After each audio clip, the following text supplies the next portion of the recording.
সর্বপ্রথমে জানাই সকলকে শুভ দীপাবলির প্রীতি ও আন্তরিক শুভেচ্ছা। তোমরা সবাই ভালো আছো আশা করি। দেখো, আজকে আমি আমার বাড়ির লাইটিং ডেকোরেশনটা তুলে ধরলাম তোমাদের কাছে। কেমন লাগছে দেখো। এটা হচ্ছে বাড়ির সাইড দিয়ে আমি যাচ্ছি, বাড়ির সাইডে যে রাস্তাটা আছে সেখান দিয়ে আমি যাচ্ছি।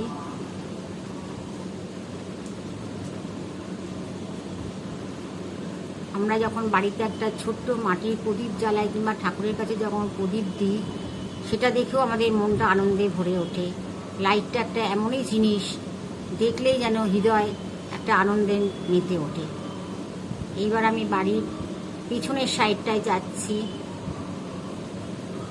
সত্যি খুবই ভালো লাগছে বাড়ির এই লাইটটা দেখে। এই আমি এবার পেছন সাইডে যাচ্ছি। পেছন সাইডটা দেখো, একটা পাঁচিলটার জন্য একটু ডিস্টার্ব হচ্ছে, তাও আমি চেষ্টা করছি তুলে ধরার। একটা বড় পাঁচিল এসে গেছে,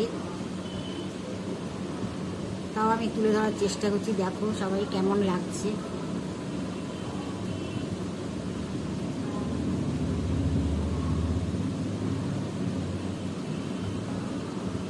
কি সুন্দর লাগছে দেখো, দারুণ লাগছে, দারুণ।